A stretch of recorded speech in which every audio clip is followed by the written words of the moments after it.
Something that I was thinking about recently is it's a lot tougher to like sneak around certain rules in the NBA than it is in the NFL. Why? Just because there are so few people? There's fewer people, you're a lot closer to everyone, including the officials. Like, for instance, too many men on the field in football. You've got 22 guys on the field, it's a little easier it's a big field, a little bit easier to like kind of sneak on and try and get away with something. With basketball, it's kind of right there. Yeah, the player to referee ratio is 10-3, which is pretty favorable for the refs. It's like having a teacher with a huge class. Like, if you're in a little class, you can't get up to quite as much. So in football, if you do have too many men on the field, there's like a clear penalty and protocol for what happens if you get a play off illegally, right? Right. In basketball, you can't have 6 men on the court. You can only have 5. And if you do end up playing with 6 men, you get a technical. But for a long time, the rule book didn't have a provision for what to do if you happen to score with 6 men. And that actually came up in a game, and the referees just had to sort of let the score stand. And it happened recently. They didn't change the rule until 2009. 2009? Yeah. Because, okay, usually if there are 6 men on the court, which happens because, you do a lot of substitution in basketball, they'll just kind of give you a warning. Not even a warning, they'll just be like, hey, you got too many people, someone get off the court. Like, no one actually gets penalized, the refs just kind of help you sort things out, usually with the help of your opponent pointing out that, hey, they have too many people out here and no one wants that. Yeah, it's more of a clerical thing, like, hey, what are you doing? We're going to play. Yeah, which is nice. The refs don't have to do anything to get you in trouble, they just sort that out for you before the play starts. But I guess you're talking about, like, they missed that? Right, so the way that the rules were structured, for a long time, if the refs just didn't notice you had 6 men and you happened to score, you got to keep that score. Because there was no provision to like undo it. And they certainly were not going to on the spot be like, well, I guess it doesn't count. Oh, so there was some incentive to like hide players. I mean, because maybe at some point it did happen intentionally and we still don't know. It's possible. Maybe some team in the 70s was quietly like having a 6th guy hop out from under a trapdoor in the floor. And they were just so good, the job went perfectly, and the authorities never noticed. And to this day, they've gotten away with it. There's like some game that the Sixers won in 1974 where like, we were playing with 9 dudes the whole time, but we just kept them moving. Yeah, it's sort of like a point heist. Like if you've got enough people moving around and they don't notice, you get away with the points. They just kind of bum rush the court with people and they can never really count you. Yeah, if you just load up with 7 or 8 guys and quick jam it, you got those points for free, baby. Hell yeah. And the other team gets a tech, sure, but you got 2 or 3 points you're just walking away with. So like I said, this didn't come up for a long time. It wasn't an issue until 2008. It happened in a game when the Celtics were in Portland playing the Trailblazers.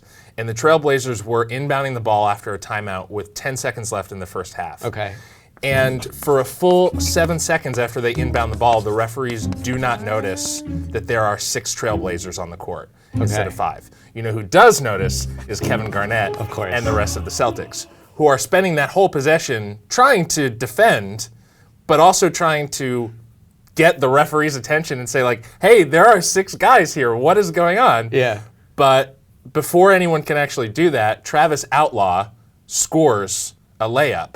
And the referees are getting screamed at by Kevin Garnett, and they have to just be like, we didn't see it, and that score has to stand. I love that of all people to be on the losing end of this, it's Garnett and the Celtics, because like it's this super fine-tuned, aggressive defense. You have like the most volcanic possible player in Kevin Garnett dealing with this impropriety. The Blazers too, someone's like, wow, I'm much more open than usual. Like, I know we called a play, but it's not this good of a set that I'm just completely alone.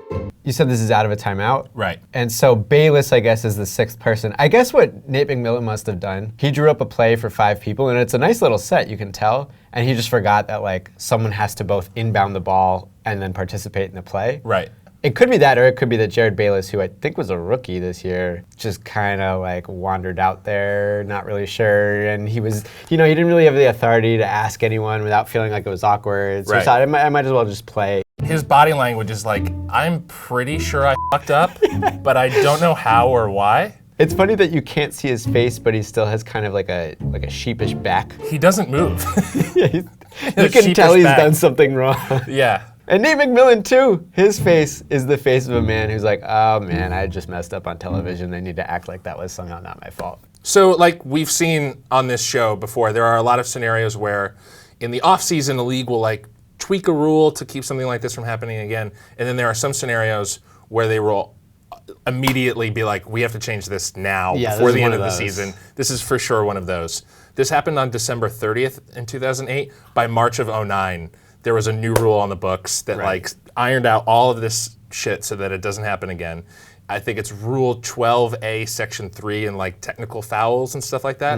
Basically what happens is when the referees notice that there's an extra man on the floor, the opposing team can either accept the penalty and erase it or just not acknowledge it and the game kind of So if things went, if the 6 men worked and that advantage was actually exploited, then you can basically retcon. You can undo that timeline and rewrite history where things were fair. Yeah. It's one of the few times in an NBA game you can actually reverse the clock a little bit. Yeah, go back start in time. over. That's nice. I guess that's really the only way to deal with that. I mean, one other way would be like, all right, you guys can have 6 guys for the next 30 seconds or whatever. I think that's an amazing idea. I think what that would lead to is just constantly stacking extra guys until you end up with like a football, basketball game. Yeah, 12 on 12 NBA basketball. Sure. Just like a floor teeming with people. Right. A throbbing mass of human flesh.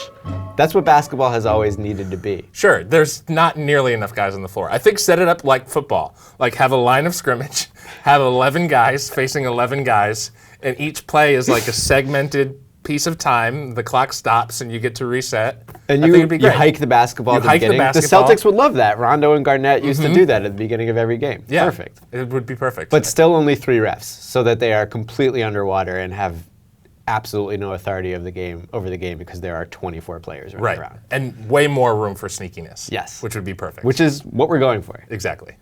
Thanks a lot for watching, and if you have an idea for a rule we can talk about in a future episode, go ahead and leave it in the comments. Don't forget to like and subscribe, and if you're interested in more videos, we've got some suggestions for you served up piping hot right there. Just gotta click.